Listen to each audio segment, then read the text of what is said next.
നമ്മൾ ഈ ബജറ്റിനെ കാത്തിരിക്കുന്ന ഈ ദിവസം എന്നാണ്. വാണിജ്യ സിലിണ്ടറിന് വീണ്ടും വില കൂടിയിട്ടുണ്ട്. അതുകൊണ്ട് തന്നെ വലിയ ആശങ്കയിലാണ് ഹോട്ടൽ ഉടമകളൊക്കെ. വില വർദ്ധിപ്പിക്കാതെ മറ്റു മാർഗമില്ല എന്ന അവസ്ഥയിലാണ് ഇവർ. ഹോട്ടൽ നടത്തിക്കൊണ്ടു പോകുന്നതിൽ ഭീമമായൊരു തുക അത് പാചകവാതകത്തിന് തന്നെ ചെലവാക്കേണ്ടി വരുന്നതുണ്ടാക്കുന്നത് പ്രതിസന്ധി ചെറുതല്ല. നമുക്കൊപ്പം കൊച്ചിയിൽ നിന്ന് ആദിത്യൻ ഓമനക്കുട്ടനും കോഴിക്കോട് നിന്ന് KV രാഹുലുമുണ്ട്. ആദിത്യൻ, എന്താണ് കൊച്ചിയിലെ ഹോട്ടൽ ഉടമകളൊക്കെ പറയുന്നത്?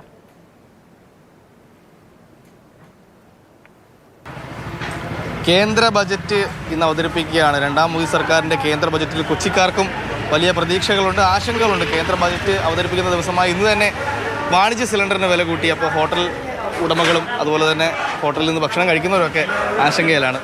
ചേട്ടാ, സിലിണ്ടറിന് വില കൂട്ടി അറിഞ്ഞായിരുന്നോ? അറിഞ്ഞിരുന്നു. 15 രൂപയോളം കൂടിയിട്ടുണ്ട്. എങ്ങനെ ബാധിക്കുമോ നിങ്ങളെ? ഇവിടെ എല്ലാ മാസവും ഉള്ളതുകൊണ്ട് കുഴപ്പമില്ല. ശീലമായി. ഇപ്പം ശീലമായി. എത്ര കൂട്ടിയാലും നമ്മൾ അത് സഹിക്കും, അല്ലാണ്ട് വേറെ പറഞ്ഞിട്ട് കാര്യമില്ല. ഇന്ന് കേന്ദ്ര ബജറ്റായിരുന്നു. ബജറ്റ് ദിവസം തന്നെ വില കൂട്ടിയേക്കുന്നത്.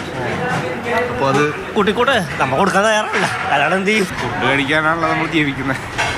സിലിണ്ടറിന് വില കൂട്ടി കഴിഞ്ഞാൽ ഭക്ഷണത്തിന് വില കൂടും. പെടും. ഇലക്ഷന് മുന്നേയായിട്ട് കൂട്ടിയതായിരിക്കും.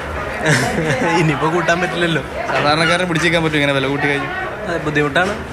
പൊതുവെ എല്ലാവർക്കും വില കൂടിക്കൊണ്ടിരിക്കുന്ന ഒരു സാഹചര്യമുണ്ട്. ബുദ്ധിമുട്ടാണ്. എന്നാലും ഇതൊക്കെ സഹിക്കലേ നിവർത്തിയുള്ളൂ. കേന്ദ്ര ബജറ്റിൽ പ്രതീക്ഷയുണ്ടോ? ഇതൊരു വോട്ട് ഓൺ അക്കൗണ്ട് എന്നുള്ള രീതിയിൽ അത്ര ചിന്തിക്കാനില്ല. എന്നാലും പ്രതീക്ഷ വയ്ക്കാതെ നമുക്ക് വേറെ വകുപ്പില്ലല്ലോ. എനിക്കൊരു പ്രതീക്ഷയില്ല. എന്ത് പ്രതീക്ഷ? പന്നത്തെ വന്നോടത്ത് വെച്ച് കാണും. എന്താ പറഞ്ഞു, വില കൂടുമ്പോൾ സാധാരണക്കാർക്കാണ് മെയിനായിട്ട് ബാധിക്കുന്നത്. പിന്നെ അതുകൊണ്ട് ഗ്യാസിന് വില കൂടുമ്പോൾ ബാക്കി പല സാധനങ്ങൾക്കും വില കൂടുമല്ലോ. കടക്കാർക്കാണെങ്കിൽ തന്നെ അത് വളരെ ബുദ്ധിമുട്ടാണ്. അതിന് തരണം ചെയ്യാനായിട്ട് നമ്മൾ ഇത് വേണ്ടത് വയ്ക്കുവാണ് നല്ലത്. മറ്റു സാധനങ്ങളുടെയൊക്കെ വില എങ്ങനെയാണ്? സാധനങ്ങളൊക്കെ കൂടിക്കൊണ്ടിരിക്കുകയാണ്.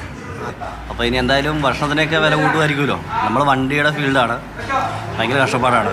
നമ്മൾ ട്രാവലറും അങ്ങനെയുള്ള ടാക്സി വാഹനങ്ങളൊക്കെ കൈകാര്യം ചെയ്യുന്നതാണ്. പുറത്തുനിന്ന് ഭക്ഷണം കഴിക്കേണ്ടി വരാറില്ലേ പലപ്പോഴും? ഫുൾ ടൈം നമ്മൾ പുറത്ത് തന്നെ ഭക്ഷണം കഴിക്കുന്നത്. രണ്ടാം മോദി സർക്കാർ അധികാരം നിലനിർത്താൻ വേണ്ടിയുള്ള വലിയ പ്രചാരണ പരിപാടികൾക്കിടെ ഈ ബജറ്റും അത്തരത്തിൽ ജനങ്ങളെ പ്രീതിപ്പെടുത്തുവാനുള്ള അല്ലെങ്കിൽ ജനങ്ങൾക്ക് സന്തോഷം നൽകുന്ന രീതിയിലുള്ള പ്രഖ്യാപനങ്ങൾ ഉണ്ടാകുമോ എന്നൊരു പ്രതീക്ഷയാണ് എല്ലാവർക്കുമുള്ളത്. ക്യാമറമാൻ മൽഘോഷ് മോഹനൊപ്പം ആദിത്യൻ ഓമനക്കുട്ടൻ, മാതൃഭൂമി ന്യൂസ്, കൊച്ചി.